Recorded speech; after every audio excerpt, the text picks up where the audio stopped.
Good evening, everyone. This is the Board of Trustees. It is February 28th, 2017. It's 7:30 PM on the dot. This is meeting number 2017-05. Please take the roll, Jane. President Barry, Here.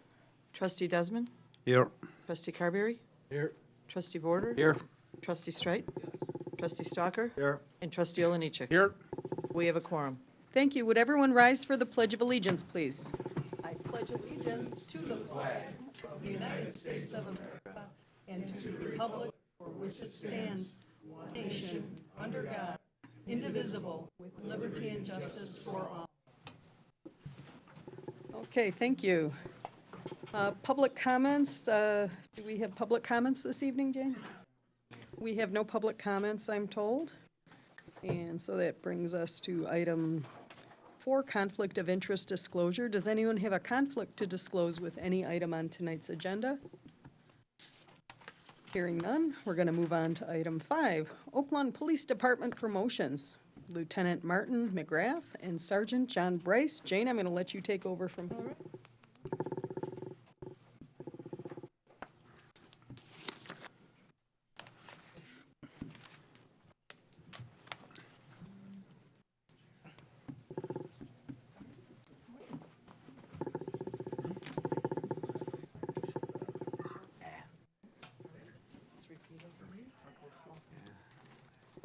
I, Martin McGrath, I, Martin McGrath, having been promoted having been promoted to Police Lieutenant to Police Lieutenant in the Village of Oak Lawn, County of Cook, in the Village of Oak Lawn, County of Cook, do solemnly swear do solemnly swear that I will support the Constitution of the United States, that I will support the Constitution of the United States the Constitution of the State of Illinois, and the Constitution of the State of Illinois, and that I will faithfully discharge and that I will faithfully discharge the duties of the office the duties of the office of Police Lieutenant of Police Lieutenant to the best of my ability, to the best of my ability, so help me God. so help me God.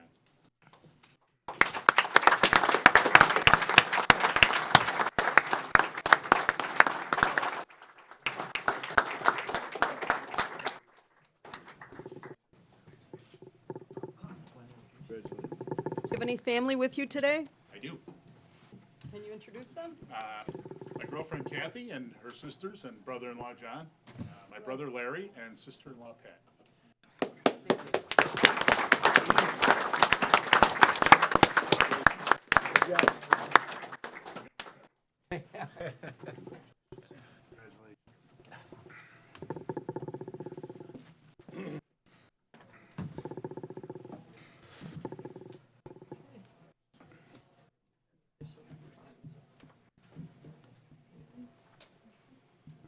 I, John Bryce, I, John Bryce, having been promoted having been promoted to Police Sergeant to Police Sergeant in the Village of Oak Lawn, County of Cook, in the Village of Oak Lawn, County of Cook, do solemnly swear do solemnly swear that I will support the Constitution of the United States that I will support the Constitution of the United States and the Constitution of the State of Illinois, and the Constitution of the State of Illinois, and that I will faithfully discharge and that I will faithfully discharge the duties of the office the duties of the office of Police Sergeant of Police Sergeant to the best of my ability, to the best of my ability, so help me God.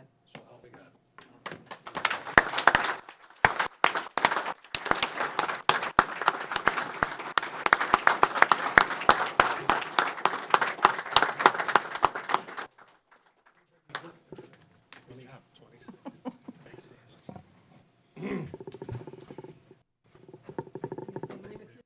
I do. I have my daughter Annie, Hi, my stepdaughter Eileen, and her husband Banu. Hi. Very good friend Tom and Kim Salawa. Very good.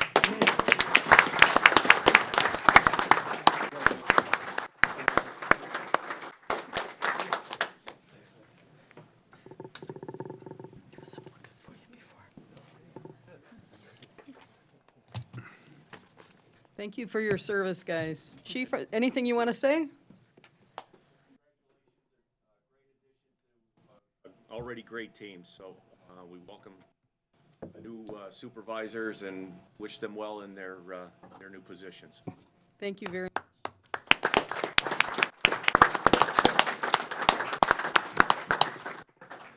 Thank you.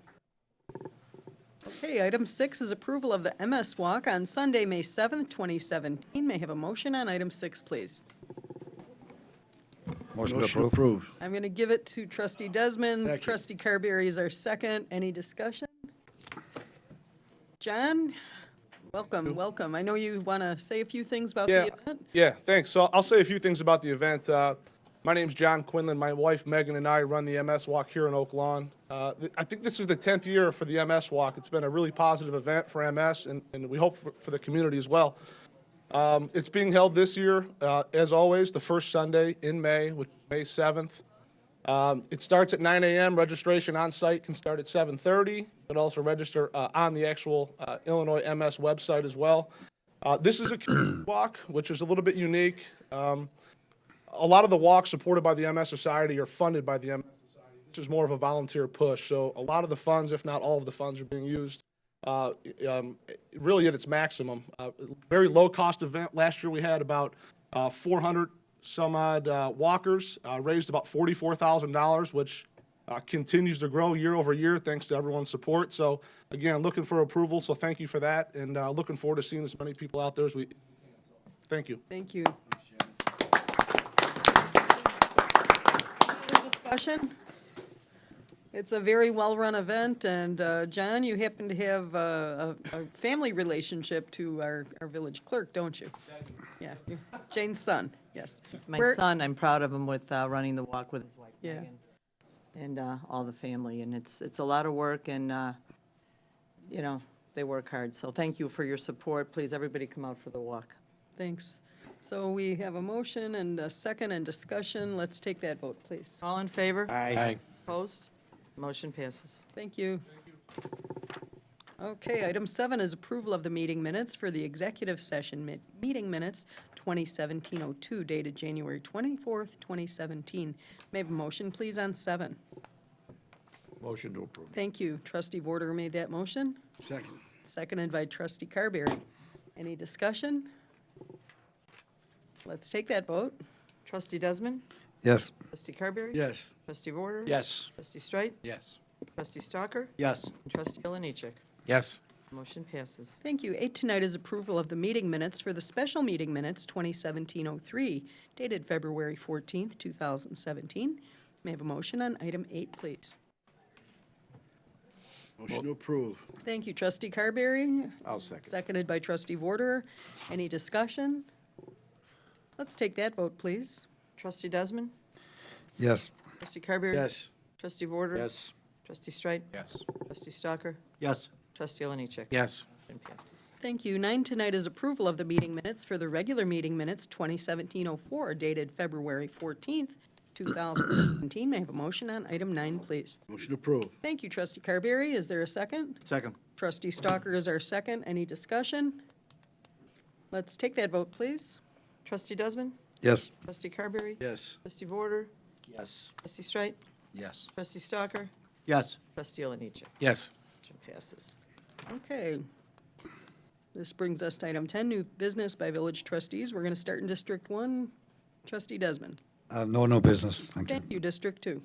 I just want to remind everyone that St. Gerald Troop 619 and Scout 3619 are having their annual, and this is the 46th annual spaghetti dinner this Sunday at St. Gerald in the basement from 1 to 6. If you're looking for a good meal and a good time, the raffles that they have there and the food that they put out with the desserts is a great time. And I recommend, if not doing anything that afternoon, come out there and support the scouts. I know we have some scouts from another troop here. The admission is $7 a person, 12 and over, and $5, 6 to 11, and you'll get some good product. That concludes my report. Thank you, District 3.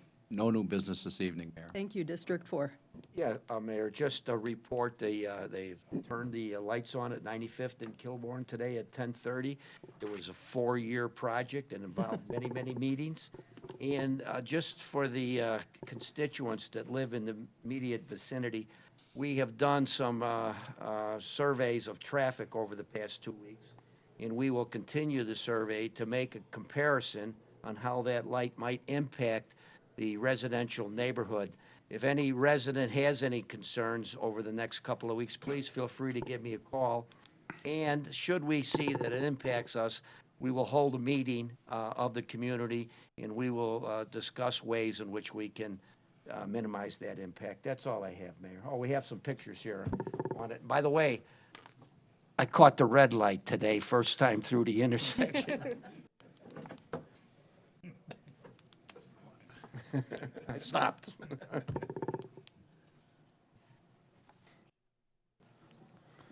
This whole project was paid for by the hospital, no tax dollars were used in this either. Is that correct, Larry? That is correct.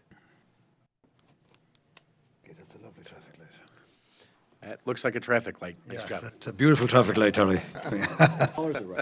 Yeah. You'd think they were very simple to get done, but they're made. Trust me, I know. I know, that's right, you did one. Just looks like the other one. It's a beautiful thing. That'll make it so much safer for Yeah, yes, I think coming in and so. out of the emergency room, yeah. Anything else? That's all, Mayor. Okay, District 5. Yeah, I've got a couple things tonight. There've been a number of questions that came to trustee Desmond and myself about our community notification system. We use Everbridge. Some of the questions were, why did I get so many calls on an incident? Why didn't I get a call on an incident? Why did my friend get a notice, but I didn't? Why did I get an alert on social media before I got it on the Everbridge system? What you have to understand is that the Everbridge system is that, for the most part, is a voluntary alert system that each individual must sign up for. The way you sign up dictates how notices are received. For instance, if you register your home phone and a cell phone, Everbridge will call the first phone, and if you wait for the message to be completed and acknowledge it, it won't call the second phone. If, however, you hang up during the message, it'll just keep on going down the list until it gets somebody to acknowledge the call. The Oak Lawn Everbridge system is administered by the Oak Lawn Police, and they're responsible for determining the area and type of message being sent. This may mean that only a small area near the incident gets a call. If, for instance, there's a ComEd power line down. The whole village may get a notice if there's a severe storm or bad weather coming. And it's also possible if there's an event that is immediately neutralized, you won't get any notice at all. The Everbridge system is not designed to compete with social media. Once an event occurs, citizens on social media can send out a notice with no thought of value, accuracy, or the importance of the notice. Administrators of the community notification system need to be careful to weigh the importance of the message, the severity of the threat, the area threatened, and the value of improving safety with a notice versus unnecessary panic. The speed of the notice is important, but the accuracy and the value are the most essential considerations.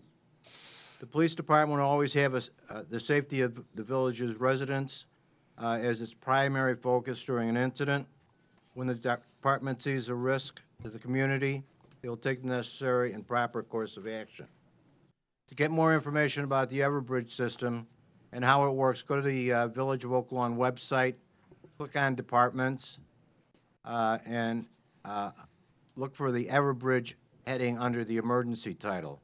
That location contains detailed instructions on what the system is intended to do and how to sign up. If you still have questions or comments, the village has in the past set up informational training sessions for interested parties. If you'd like to see another class run, please notify your trustee. If there is sufficient interest, we can schedule a session.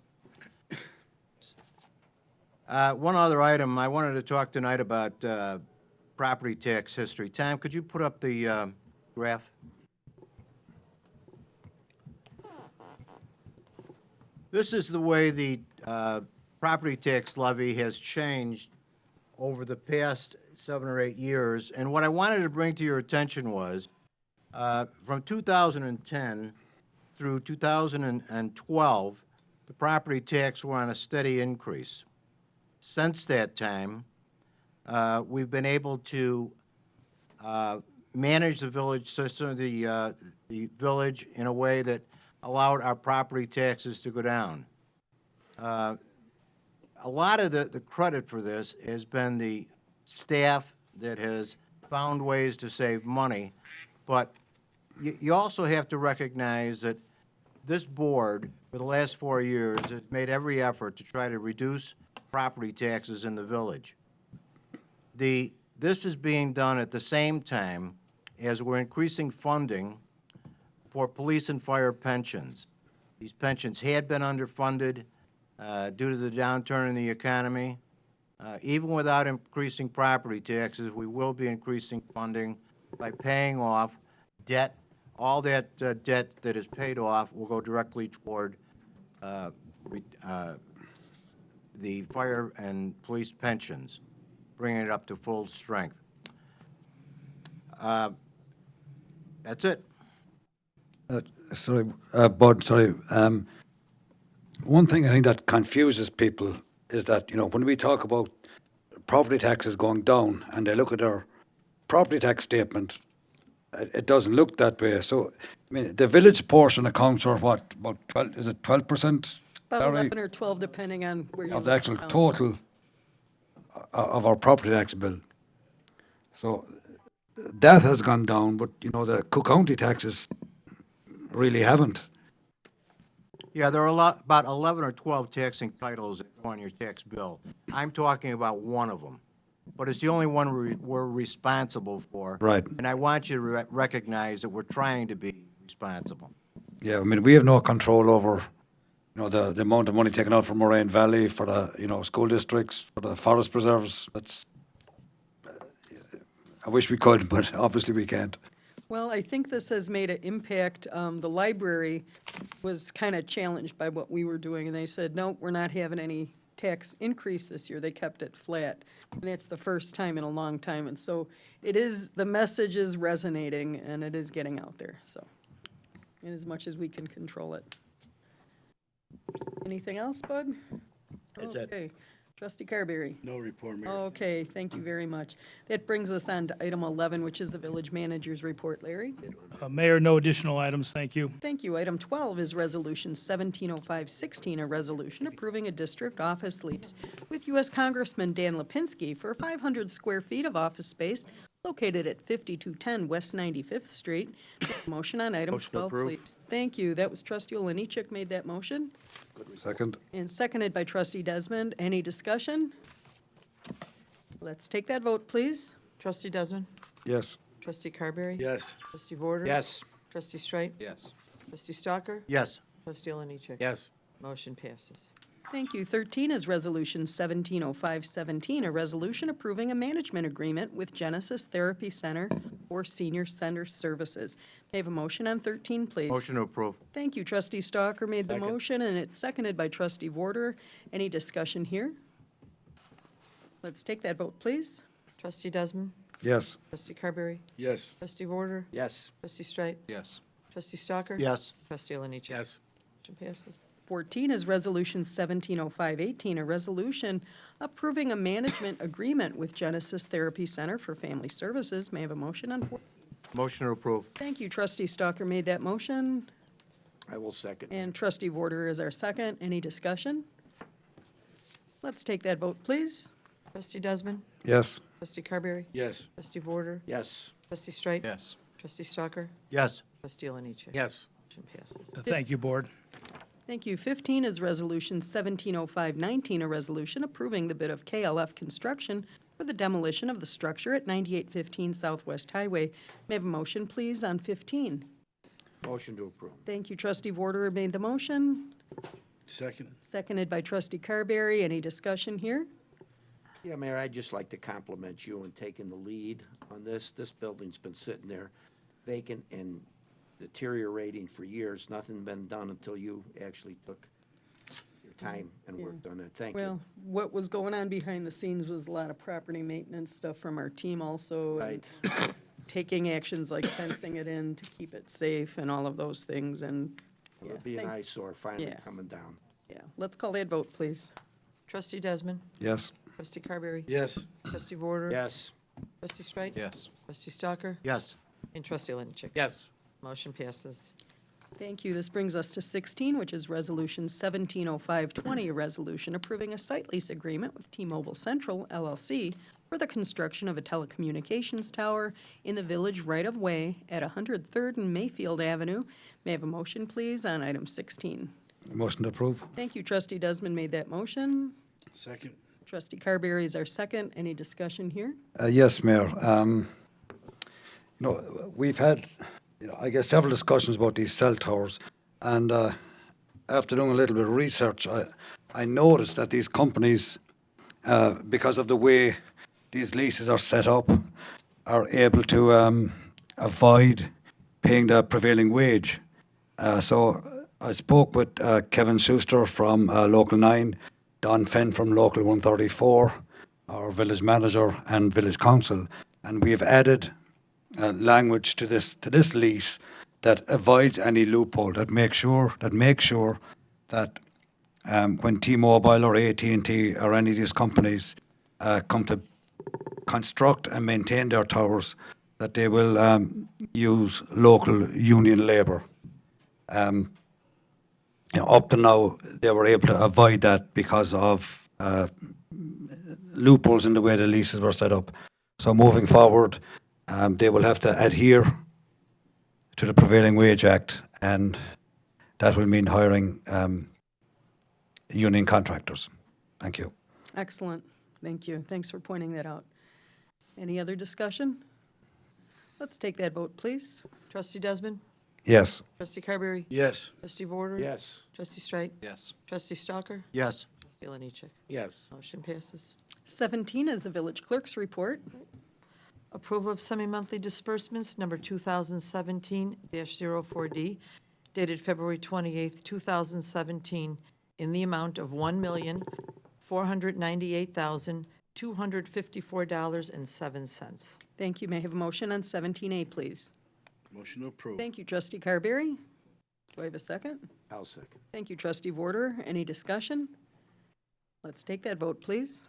Trustee Desmond? Yes. Trustee Carberry? Yes. Trustee Vorder? Yes. Trustee Streit? Yes. Trustee Stalker? Yes. Trustee Oliniechek? Yes. One more thing, Mayor. The upcoming consolidated election is on April 4th, 2017. Last day to register to vote in the Oak Lawn Clerk's Office is March 7th. And for further information, please go to Cook County Clerk David Orr's website at www.cookcountyclerk.com for any additional information. And you can also call my office, so thank you. Thank you. Anything else? That's it. Okay, thank you very much. I don't have a whole lot to say. I just want to say it's very nice to see the Boy Scouts here. Are you all from one troop? One troop. And you guys? Nope? Okay, 2 troops. Very good, very good. It's a pleasure, and, thank you for your service, too. So I have just a couple slides. I wanted to talk a little bit about some of the stuff I went over in the State of the Village address. It can get lost in that very kind of long presentation. I think the presentation was over an hour, and I know not every resident is going to see all of that, but I wanted residents to be aware of some of this stuff, specifically the crime data. Could you switch? Thank you. So there's a website called citydata.com, and they publish what's called crime statistics, and they put it into like a number called a crime index. And this number is kind of a composite. They look at population, and they also look at factors, for example, how many people are traveling through an area. So a village like Oak Lawn, where many residents are moving in and out of the community throughout the day, they take that relative impact in too. So every year since 2001, they've been publishing that data. The most recent number that we can compare other communities with is 2015. I do want to put up the 2016 numbers later, but I want to show a little bit of detail on the bottom number here. They do what's called a crime index number, and it's ranged into the 150s, and the last year available is 102.6. So if we could switch the slide, please. I want to benchmark this with other communities nearby. What does that number mean? How does it compare to the city of Chicago? Well, the city of Chicago is 426, And our surrounding suburbs are generally between, 150 and 200. The main outlier is hometown, which is very small and has very little retail. But if you compare where Oak Lawn is, our crime number is very, very low, and this is due to the excellent work of Chief Murray and his team, and I really thank you for that. But when you have people making people feel scared that Oak Lawn is not safe, the data just doesn't confirm that. I think with the internet, it tends to amplify situations that were always going on and make things seem bigger. But compared to our surrounding areas, we're doing very well. And even from year to year, relatively speaking, we're doing very well. And if you could switch slides, please, Tom. So this takes the city of Chicago out of it, and let's just look at our surrounding areas. I think this is a very, very powerful slide. Again, Oak Lawn is much larger than all of these communities. Most of these communities are about 10,000 people. Oak Lawn is 5 times that. The police are doing a fantastic job here, and don't let anyone tell you otherwise. The next slide, Tom, shows preliminary data for 2016 up there. This is preliminary, meaning Chief has sent this data onto the FBI for processing. It is not the final one. That should be up on the FBI's website sometime around June, and then city data will incorporate that back into the big table I showed you a little while ago. So the newer data is not available comparing city to city, but this is the preliminary data, and some numbers are up, some are down. It is fluctuating as it always has year by year by year, depending on if one criminal element is more active or another. But again, these numbers, if you look at the trends, our police are doing a great job in a very, very complex and dynamic situation. The next slide, I looked at in the State of the Village address, I wanted residents to be aware of how property prices were changing. These are mean prices, and the left side of the graph shows 2012, and the right side of the graph shows 2017. Oak Lawn is the light blue line, and then the benchmark communities I'm going to show you are the dark black line. When you look at Evergreen Park, where we started out back in the day, Oak Lawn was on the bottom, or much lower, and it wasn't till, we started surging ahead when you had the economic development and all the lower taxes, all of the other positive changes going on, the hospital, all of these things kind of add together, and we surpassed in about 2014 the property values, and now we're way up ahead again. If we go to the next slide, this is Bridgeview, and again, we started lower, and our trend, our line, that blue line is angling at a very nice angle, increasing value. The next one is Chicago Ridge. If you look at Chicago Ridge, it's basically a flat line. Oak Lawn is sloping up, where we started with a small gap between the two. That gap is getting wider and wider year by year, and that means that Oak Lawn property values are increasing at a steadier rate. The next slide shows Alsip, the kind of same trend. Our surrounding communities are kind of flatter. Oak Lawn is surging upwards. If you compare it to a community like Tinley, which has always historically been a little bit a higher value, you can see we're catching up pretty fast to Tinley, and I would hope we overtake them in 2017. If you compare to Orland, which is, Payless I put in there, and then go to Orland, we're pretty parallel with Payless, and then I put another Tinley in there. Sorry about that, Tinley. After that is Orland. There we go. Thank you. And Orland, we're exactly parallel. And if you consider the well-run communities we have, most residents would say Orland is a very stable place to invest. I want to show you that Oak Lawn is not only just as stable, but it equals the return on investment, equals the property value increases. And it's due to our great management team, Larry, and this board up here, and I thank you all. And that concludes my report. Thank you, Tom. And I think it's a really good story. I wanted to make sure residents saw that information. To me, it makes me really proud, because this team has worked very, very hard, and that kind of puts it in black and white. So with that, I'm going to move on to item, let's see, we're on 19. Motion to adjourn. So moved. Thank you, trustee Oliniechek. Second. And we have our second with trustee Vorder. Any discussion here? Let's take that vote, please. All in favor? Aye. Opposed? Motion passes. Thank you. We are adjourned. And the time, Jane, 8 o'clock. is 8 PM